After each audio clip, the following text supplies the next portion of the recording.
Hello दोस्तों, स्वागत है आपका आज के इस नए वीडियो में।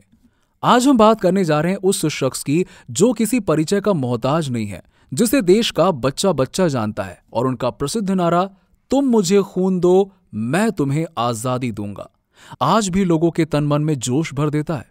जी हां, मैं बात कर रहा हूं नेताजी सुभाष चंद्र बोस की।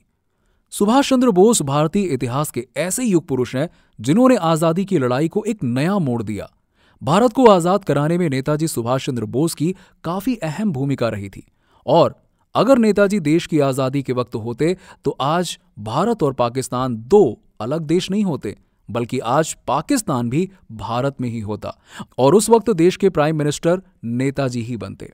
तो दोस्तों, आज के इस वीडियो में हम देखेंगे नेताजी के संपूर्ण जीवनी और उनके द्वारा देश को स्वतंत्र कराने के लिए किए गए उनके संघर्षों के बारे में। साथ ही जानेंगे उनसे जुड़े कुछ इंटरेस्टिंग फैक्ट्स और उनकी रहस्यमयी मृत्यु के बारे में।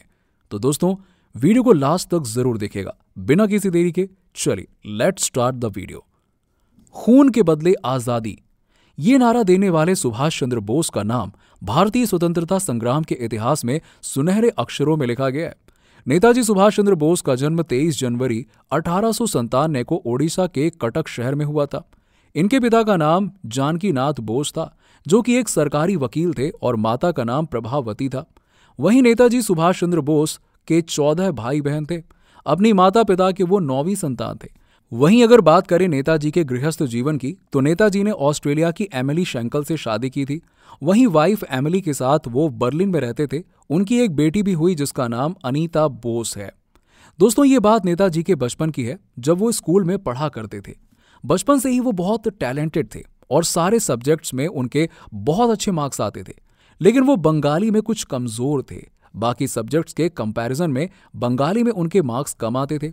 एक दिन टीचर ने सभी छात्रों को बंगाली में ऐसे लिखने को कहा। सभी छात्रों ने बंगाली में ऐसे लिखा, मगर नेताजी के ऐसे में बाकी छात्रों की तुलना में अधिक कमियां निकली। टीचर ने जब इन कमियों का जिक्र क्लास में किया तो सभी छात्र उनका मजाक उड़ाने लगे। वहीं उनकी क्लास का ही एक स्टूडेंट नेताजी से बोला, वैसे तो तुम बड़े देशभक्त बने फिरते हो, मगर अपनी ही भाषा पर तुम्हारी पकड़ इतनी कमजोर क्यों है। ये बात नेताजी को बहुत बुरी लगी और ये बात उनके अंदर काफी ज्यादा चुभ गई और तभी से उन्होंने मन ही मन में निश्चय कर लिया कि वो अपनी भाषा बंगाली सही तरीके से जरूर सीखेंगे। क्योंकि उन्होंने रेजोल्यूशन लिया था, इसीलिए तभी से उन्होंने बंगाली का बारीकी से स्टडी करना शुरू कर दिया। उन्होंने बंगाली के ग्रामर को पढ़ना शुरू किया। उन्होंने दृढ़ निश्चय किया कि वो बंगाली में केवल पास ही नहीं होंगे, बल्कि सबसे ज्यादा मार्क्स लाएंगे, यानी कि टॉप करेंगे। नेताजी ने बंगाली पढ़ने में अपना ध्यान केंद्रित किया और कुछ ही समय में उसमें उन्होंने महारत हासिल कर ली। धीरे धीरे ईयरली एग्जाम्स पास आ गए। नेताजी के क्लास के स्टूडेंट्स नेताजी से कहते, भले ही तुम क्लास में फर्स्ट आते हो, मगर जब तक बंगाली में तुम्हारे मार्क्स अच्छे नहीं आते तब तक तुम फर्स्ट तो नहीं कहलाओगे। वहीं ईयरली एग्जाम खत्म हो गए और रिजल्ट आया और नेताजी सिर्फ क्लास में ही फर्स्ट नहीं आए, बल्कि बंगाली में भी उन्होंने सबसे ज्यादा मार्क्स प्राप्त किए। ये देखकर स्टूडेंट्स और टीचर्स सभी दंग रह गए। जब उन्होंने नेताजी से पूछा ये कैसे संभव हुआ, तब नेताजी सारे स्टूडेंट से बोले, यदि मन, लगन, उत्साह और एकाग्रता हो तो इंसान कुछ भी हासिल कर सकता है। दोस्तों, ऐसे और भी बहुत से किस्से हैं हमारे इस वीर योद्धा के। अब जानते हैं नेताजी के बारे में इंटरेस्टिंग फैक्ट्स। नंबर 1, अंग्रेजों के खिलाफ नेताजी ने पहला कार्य प्रेसिडेंसी कॉलेज में किया था, जब उन्होंने प्रोफेसर ओटन पर हमला किया। प्रोफेसर ओटन ने भारत विरोधी टिप्पणी की थी और भारतीय छात्रों के साथ में मारपीट की थी। हालांकि तब उन्हें कॉलेज से सस्पेंड कर दिया गया था, लेकिन नेताजी ने आधिकारिक तौर पर अपील की थी और उन्होंने वास्तव में हमले में भाग नहीं लिया था। नंबर 2, कहा जाता है कि जब नेताजी ने जापान और जर्मनी से मदद लेने की कोशिश की थी तो ब्रिटिश सरकार ने 1941 में उन्हें खत्म करने का आदेश दिया था। नंबर 3, साल 1934 में उनकी मुलाकात ऑस्ट्रेलिया के एमिली शेंकल से हुई और इस दौरान दोनों में प्रेम हुआ और उन दोनों ने 1942 में बार्ड गास्टिन में हिंदू रीति रिवाज से विवाह रचा लिया। वहीं वियना में एमिली ने बेटी अनीता बोस को जन्म दिया। नंबर 4, वहीं 26 जनवरी 1931 को कोलकाता में राष्ट्रध्वज फहराकर नेताजी एक विशाल मोर्चे का नेतृत्व कर रहे थे। तभी पुलिस ने उन पर लाठी चलाया और उन्हें घायल करके जेल भेज दिया गया। नंबर 5, नेताजी ने महात्मा गांधी जी को राष्ट्रपिता कहकर संबोधित किया था। वहीं नेताजी को किताबों का शौक था। ऐसे प्रमाण मिलते हैं कि उन्होंने स्वामी विवेकानंद की बहुत सारी किताबें पढ़ी हैं। नंबर 6, नेताजी को 1921 से लेकर 1941 के बीच में 11 बार देश के अलग अलग कैद खाने में कैद किया गया। नंबर 7, नेताजी एक प्रोग्रेसिव सोच वाले व्यक्ति थे और वो चाहते थे कि महिलाएं अपने देश के लिए लड़ने के लिए भारतीय राष्ट्रीय सेना में भर्ती हों। उन्होंने 1943 में सिंगापुर में भारतीयों की भीड़ को संबोधित किया और मौत से लड़ने वाले रेजिमेंट बनाने के लिए कहा, जहां महिलाएं तलवार चलाएं, जैसे 1857 में झांसी की बहादुर रानी ने भारत के पहले स्वतंत्रता संग्राम में चलाया था। चूंकि ये अनुरोध उस समय के लिए असामान्य था, इसीलिए आलोचना भी बहुत मिली। नंबर 8, नेताजी स्वतंत्रता सेनानी भगत सिंह को बचाना चाहते थे और उन्होंने गांधी जी से अंग्रेजों को किया हुआ वादा तोड़ने के लिए भी कहा था, परंतु वो अपने उद्देश्यों में नाकाम रहे। इसीलिए नेताजी गांधी और कांग्रेस से बहुत ज्यादा नाराज हो गए थे। नंबर 9, हालांकि नेताजी गांधी जी के फिलॉसफी के विरोधी थे, फिर भी गांधी जी उन्हें देशभक्तों का देशभक्त कहते थे। ये सम्मान प्रशंसनीय था क्योंकि नेताजी पूरी तरह से भारत की स्वतंत्रता के प्रति समर्पित थे। ऐसा कोई सैक्रिफाइस नहीं था जो उन्होंने अपने नेशन के लिए नहीं किया हो। अब बात करते हैं नेताजी की प्रारंभिक शिक्षा के बारे में। नेताजी को बचपन से ही पढ़ाई में बहुत इंटरेस्ट था, वहीं वो अपने टीचर के काफी प्रिय भी थे। नेताजी ने अपनी स्कूलिंग कटक से ही पूरी की थी। इसके बाद वो कोलकाता चले गए और वहां के प्रेसिडेंसी कॉलेज से फिलॉसफी में बीए किया। इसी कॉलेज में एक अंग्रेजी प्रोफेसर था। ये अंग्रेज प्रोफेसर भारतीय स्टूडेंट्स को काफी परेशान किया करता था और भारतीयों को सताए जाने पर नेताजी बहुत विरोध करते थे। उस समय जातिवाद का मुद्दा बहुत उठाया गया था और ये पहली बार था जब नेताजी के मन में अंग्रेजों के खिलाफ जंग शुरू हुई थी। नेताजी सिविल सर्विस करना चाहते थे और अंग्रेजों के शासन के चलते उस समय हम इंडियंस के लिए सिविल सर्विस में जाना बहुत मुश्किल था। तब उस वक्त उनके पिता ने इंडियन सिविल सर्विस की प्रिपरेशन के लिए नेताजी को इंग्लैंड भेज दिया और मात्र 7 महीने की प्रिपरेशन में उन्होंने इस परीक्षा में चौथे स्थान प्राप्त किया और जिसमें इंग्लिश में उन्हें सबसे ज्यादा नंबर मिले। नेताजी स्वामी विवेकानंद को अपना गुरु मानते थे और वो उनके द्वारा कही गई बातों को बहुत फॉलो करते थे।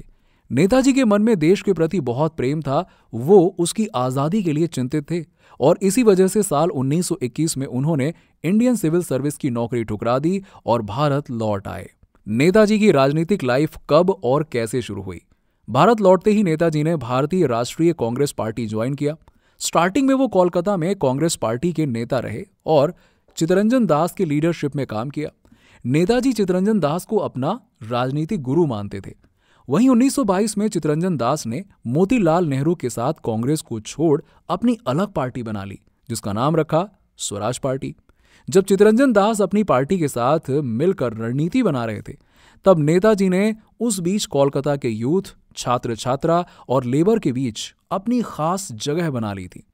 अब लोग नेताजी सुभाष चंद्र बोस को नाम से जानने लगे थे। उनके काम की चर्चा चारों ओर फैल रही थी। दोस्तों, नेताजी एक नौजवान सोच लेकर आए थे और जिससे वो यूथ लीडर के रूप में फेमस हो रहे थे। साल 1928 में गुवाहाटी में कांग्रेस की एक बैठक के दौरान नए और पुराने मेंबर्स के बीच बातों को लेकर मतभेद उत्पन्न हुआ। नए युवा नेता ब्रिटिश गवर्नमेंट के किसी भी नियम पर नहीं चलना चाहते थे, लेकिन पुराने नेता ब्रिटिश सरकार के बनाए गए नियम के साथ आगे बढ़ना चाहते थे। वहीं नेताजी और गांधी जी के विचार बिल्कुल अलग थे।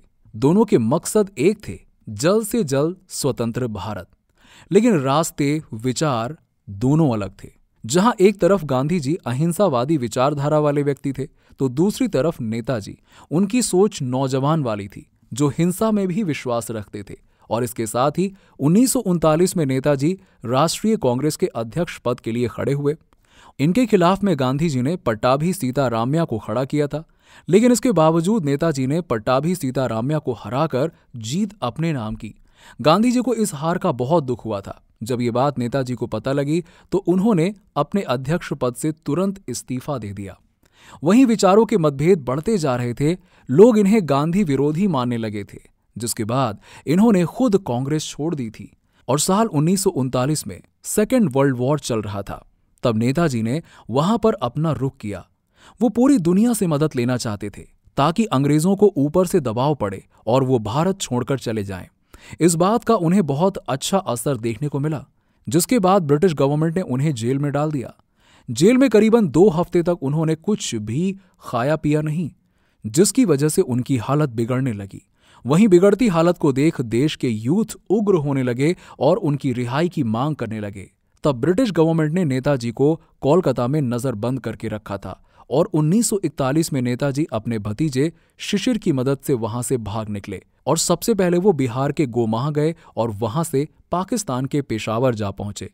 इसके बाद वो सोवियत संघ से होते हुए जर्मनी पहुंच गए और वहां जाकर वो वहां के शासक अडोल्फ हिटलर से मिले।